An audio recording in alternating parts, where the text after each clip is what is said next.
여러분 안녕하십니까? 국민일보 정창교 기자입니다. 정창교가 찾아간다. 8번째 순서는 국회 보건복지위원회 위원으로 활동하고 있는 맹성규 의원을 스튜디오에 모셔서 이야기를 듣는 시간을 마련했습니다.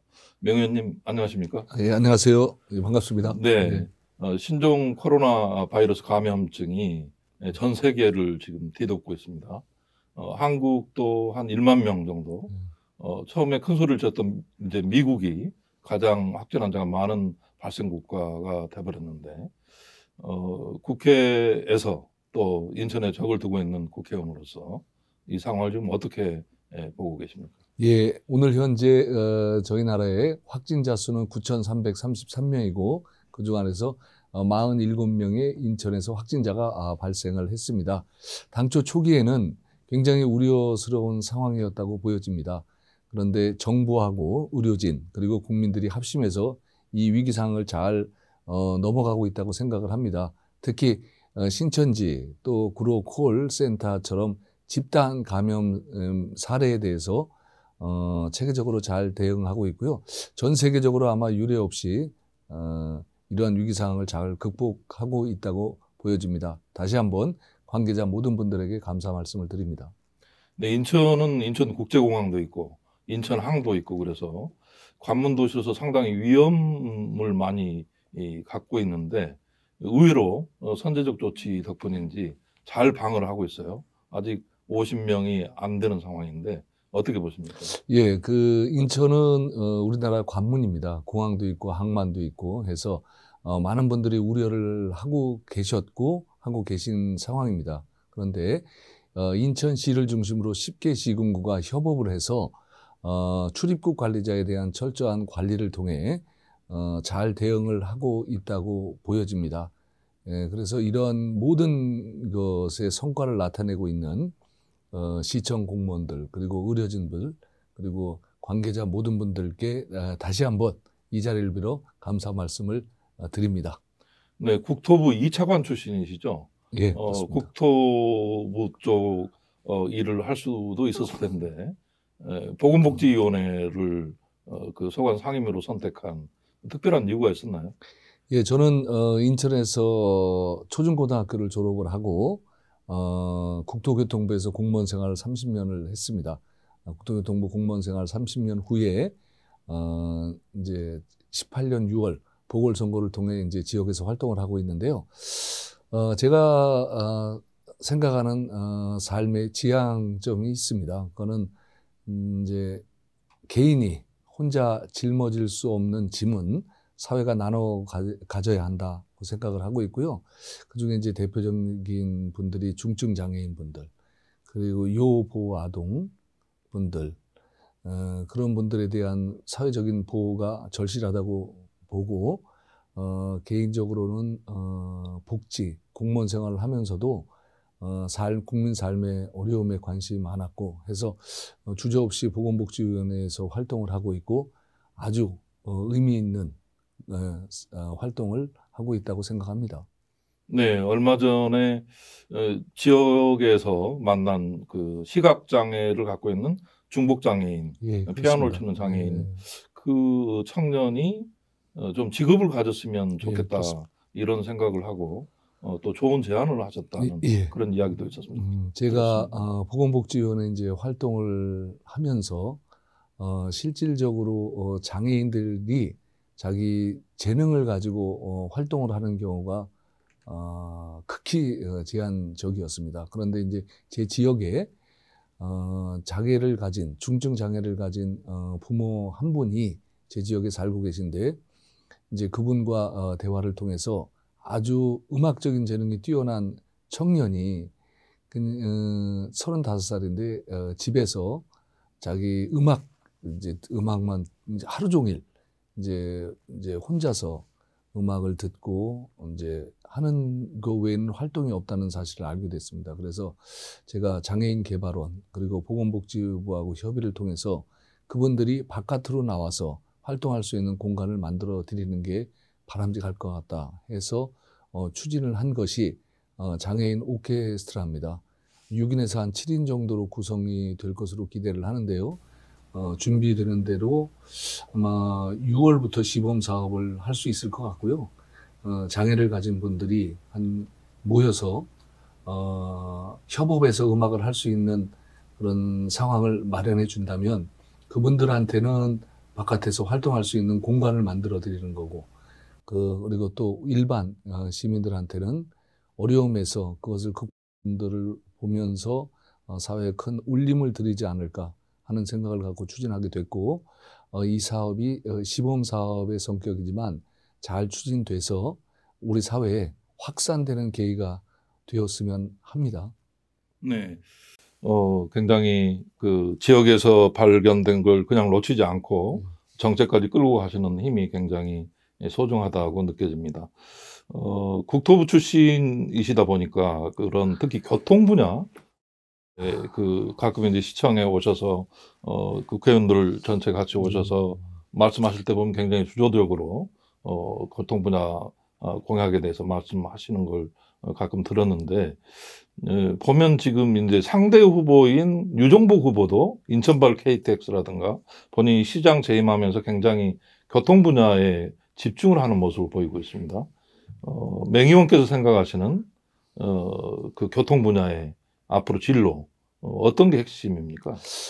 제가 살고 있는 저희 지역구는 주변 여건이 다른 지역에 비해서 그렇게 나쁘지가 않습니다. 정주 여건도 아주 뛰어나고요. 특히 신도시로 형성된 노년 1동, 노년 2동, 노년 고잔동 경우에는 교통 문제를 제외하고는 정말 살기에 괜찮은 도시입니다. 그런데 서울로 가는 교통 접근성, 또 인천의 다른 지역으로 가는 교통 접근성이 워낙 없다 보니까 지역적으로 살아가는데 좀 어려움을 겪고 계신 것도 사실입니다. 그래서 제가 보궐선거에 나오면서 제2 경인선 철도를 기획을 하고 구상을 하고 발표를 했습니다.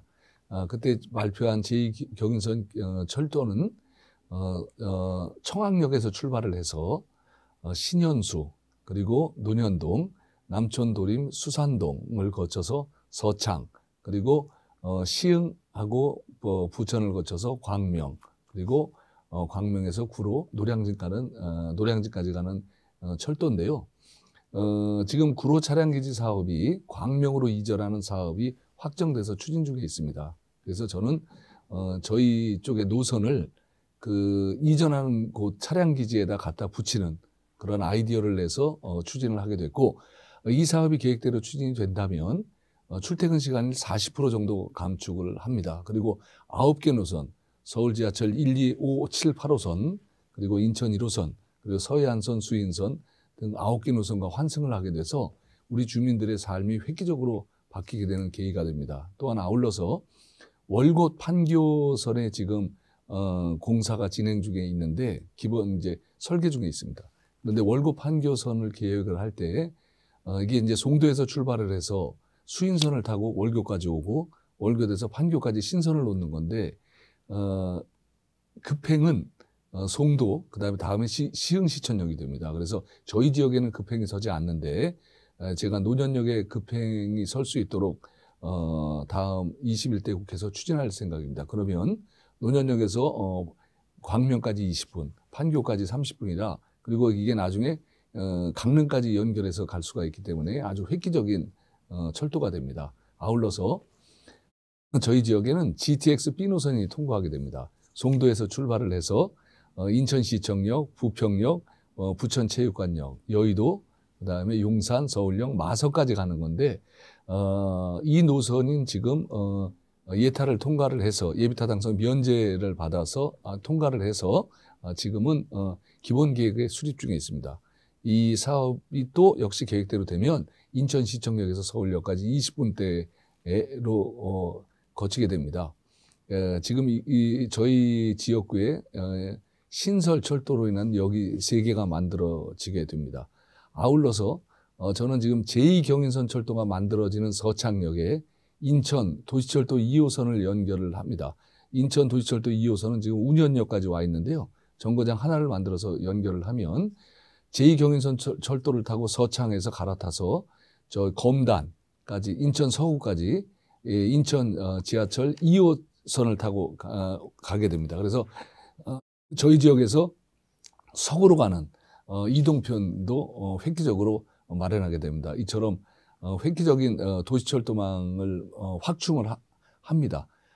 그런데 그 상대 후보가 지금 제시하는 이 KTX 노년역 정차의 문제는 현실적으로 불가능합니다. 왜냐하면 지금 고속철도는 저상홈입니다. 즉 바로 이 지상에서 바로 탈 수가 있는데 지하철은 고상홈입니다.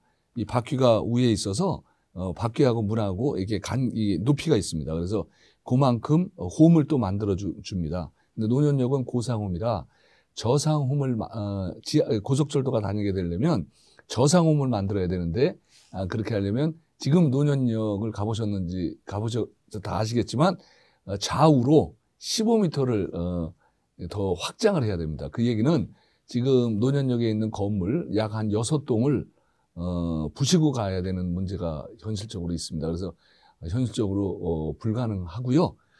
또한 이제 기술적인 면에서도 좀 어려움이 있는데 그러니까 우리나라 고속철도는 20량이 다니는 게 이제 일반적인 형태입니다. 그게 우리나라가 프랑스에서 고속철도를 수입을 할 때 서울 부산 간에 KTX가 20량으로 이제 달리는데 호남선이 달리면서 10량의 그 고속철도 차량을 개발을 했습니다. 이게 이제 산천 고속철도 그러니까 산천이라는 이제 열차인데요.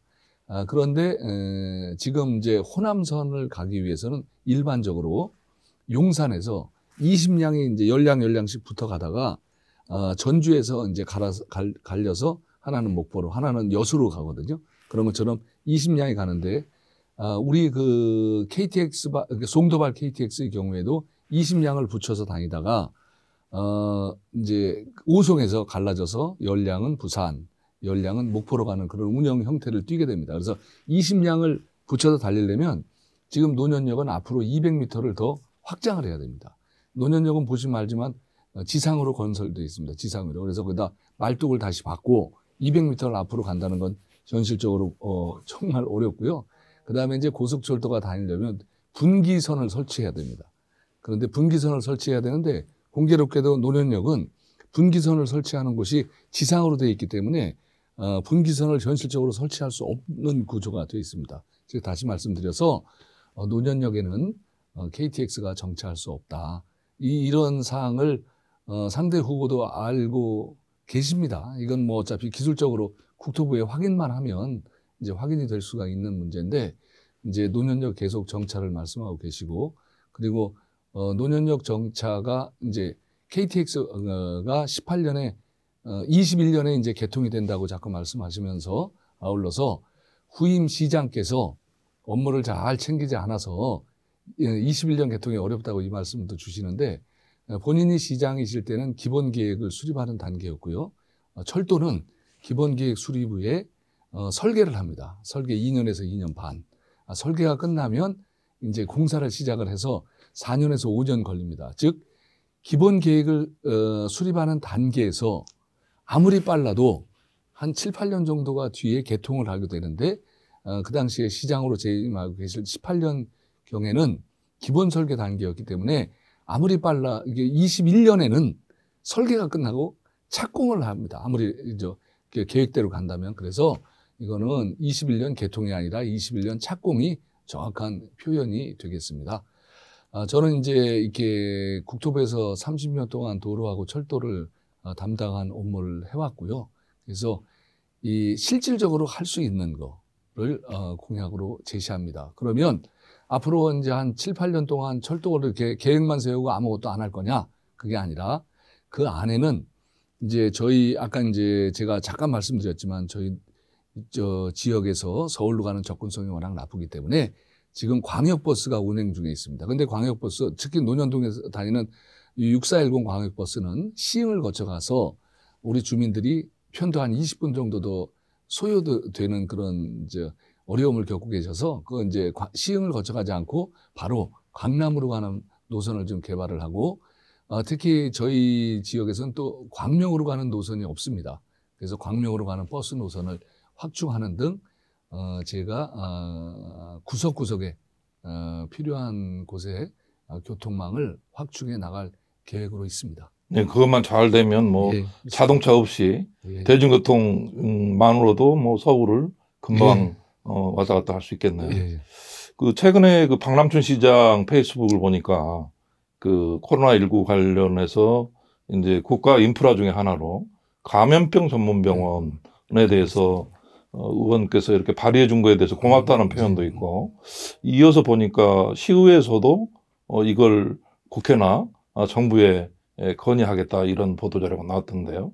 그건 어떻게 되고 있습니까? 예, 이제 감염병 전문 병원을 이제 보건복지부가 전국적으로 당초에는 한 5개 정도 그러니까 설립하려고 기획을 해서요. 호남권에는 이미 운영 중에 있습니다. 그리고 중부권하고 영남권에 이제 추가로 한 군데씩 더 설치할 계획으로 있고, 그런데 당초의 연구 용역에는 인천하고 제주도가 포함된 5군데의 감염병 전문 병원의 설립이 제한돼 있었습니다.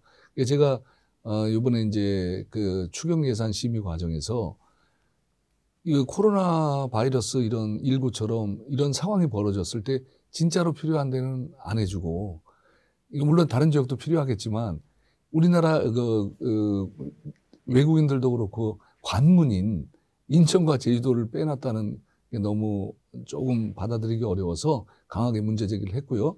그래서 이제 보건복지위원회에서는 추가적으로 이제 그 인천하고 제주도 포함해서 4군데를 추가로 신설하는 것으로 예산이 올라갔는데 예결위 심의 과정에서 제동이 걸렸습니다. 그게 이제 뭐냐면 예비 타당성 조사에 대한 조치를 저희가 못 받았어요. 영남권하고 중부권은 면대 조치를 받았는데 네. 인천하고 제주도는 그런 조치, 선 조치가 없었습니다. 그래서 기재부하고 협의를 해서 가장 그 예비 타당성 조사를 면제하거나 아니면 기간을 단축할 수 있는 조치를 취하기로 합의를 했고, 이제 그 합의를 이제 한 과정을 바탕으로 해서 늦어도 내년도 예산에는 그 설계비를 반영시킬 계획입니다. 그래서 지금 예산이 빠진 문제는 예비 타당성 조사 과정 그 자체에 문제가 있었기 때문에 절차를 보완을 해서 내년도에는 예산을 반영시키고 우리나라 관문인 인천하고 제주도에도 감염병 전문 병원이 설립되도록 추진하겠습니다. 감염병 전문 병원이 설립되면 저희 같은 인천에 같은 경우에는 위치가 아마 영종도가 될 것 같고요. 네. 예, 영종도에 사시는 주민들도 이제 병원 서비스를 종합병원이 필요하거든요. 종합병원, 종합병원 서비스를 같이 받으실 수 있을 겁니다. 그래서 좋은 뉴스인데요. 예, 제가 영등사를 그렇습니다. 같이. 네, 예, 이번에 그러니까요. 코로나19를 통해서 그 선제적 조치로 인천이 상당히 돋보이는 역할을 했는데 이것의 결과물을 우리 또 만들어야 하는데 그 감염병 전문 병원이 인천에 또 중요한 인프라로 세워져서 공항도 안전하게 이용하고 또 세계를 오가는 사람들이 인천에 가면 안전하다 이런 느낌을 줄 수 그렇습니다. 있는 예, 당연히. 그래서 좀 시너지 효과가 나서 경제도 살고 우리 시민들의 삶도 윤택해졌으면 좋겠습니다. 예. 오늘 명성규 의원 바쁘실 텐데 자리를 함께 해주셔서 또 좋은 이야기 많이 들려서 감사합니다. 안녕히 계십시오. 예, 감사합니다.